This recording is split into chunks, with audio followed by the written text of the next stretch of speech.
Hey guys, it's Lisa, and I make weekly videos about foster care, so make sure to subscribe if you are not already.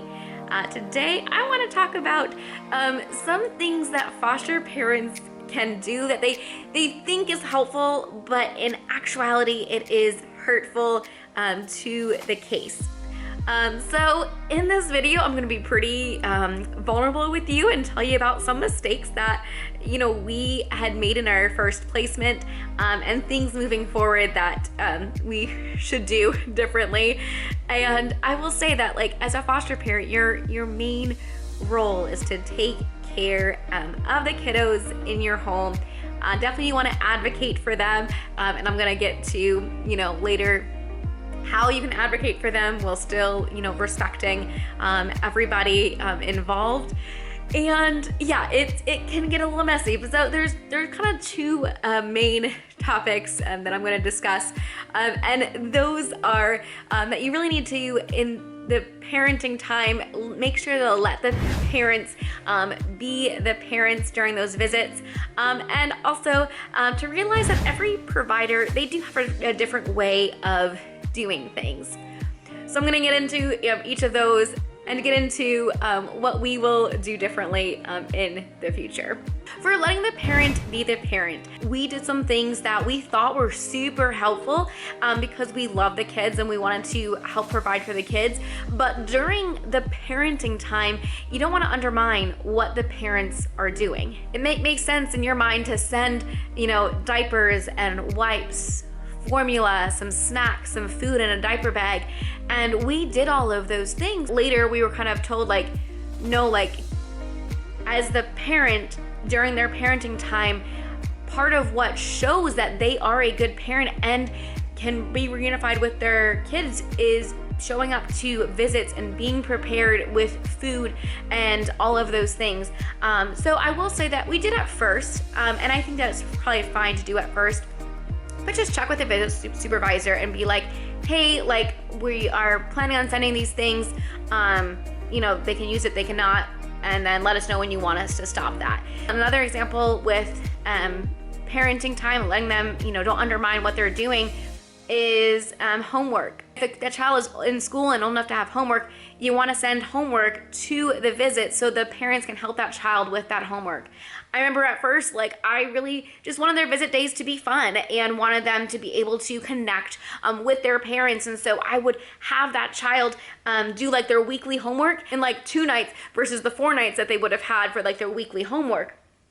But it got to be a lot to try to cram 4 nights of homework into 2 nights. And so it was very stressful for us here. And the visit supervisor was like, no, you send the homework with the child, because that is how that, you gotta give the family an opportunity to do homework. And then sometimes later, when the homework was being sent, we would check it before it was turned in, and it was like, what did you do? You just filled in random numbers for this math homework. Homework can be sometimes so stressful, but we wanted to then fix the homework before it was turned in. And one of the providers on the team said no, you really need to turn that in, and then it can start to create a pattern that, its homework wasn't being done properly. And I'm like, that doesn't make any sense.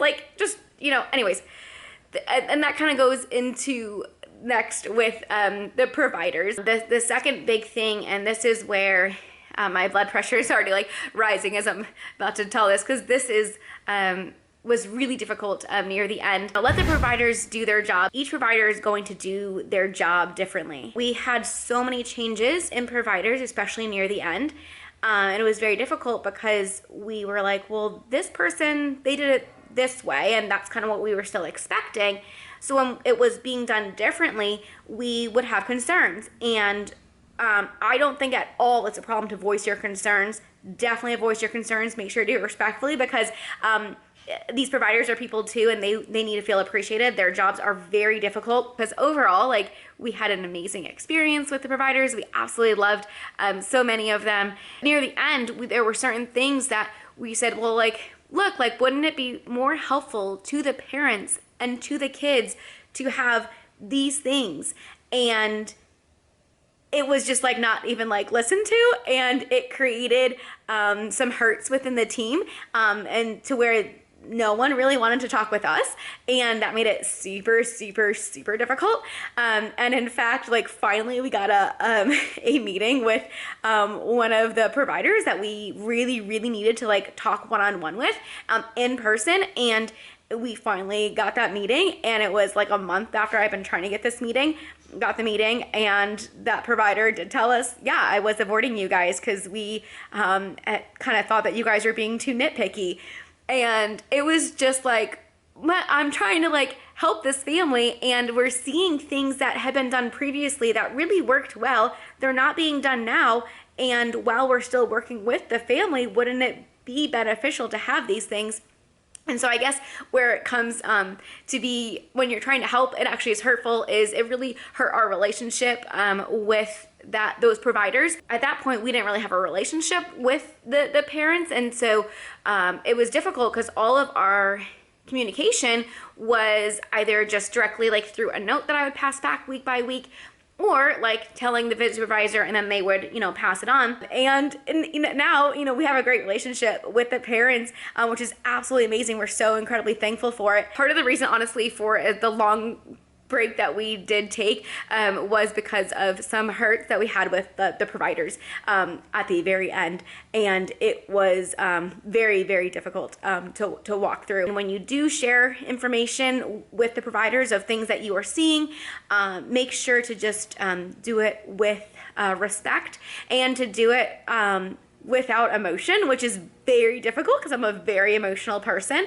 But I realized that when you do share, you need to kind of take the emotion out of it, to where you're just kind of just stating the facts, just sharing the facts. We were really advocating for the family, and we're said, hey, like there are certain things that like you guys could do to help this family, so that way when reunification does happen, it is successful. And thank goodness it has been successful, and it has been awesome. But there were definitely worries. Looking back, there are definitely things that we should have done differently when it came to sharing information with the providers. I hope you can see that like we were trying to be helpful, and yet it hurt the relationship with the providers to where then they were avoiding us, and that was super difficult to walk through. So in the future, we will make sure just to take a more laid back approach, to stay in our lane.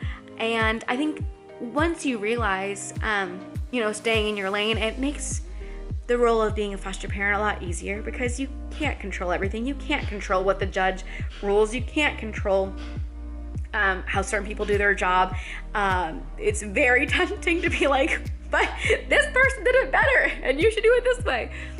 Well, everyone has a different way to do things, and just have to kind of go with the flow and be okay with that. So those are two ways that sometimes being helpful can actually be hurtful as a foster parent. Please leave in the comments below anything else that you think kind of falls into that category of trying to be helpful, but in reality it is actually hurtful to the case and to the family, being able to be reunified. So thanks so much for watching. Make sure to subscribe if you are not already, and we'll see you in the next video. Bye guys.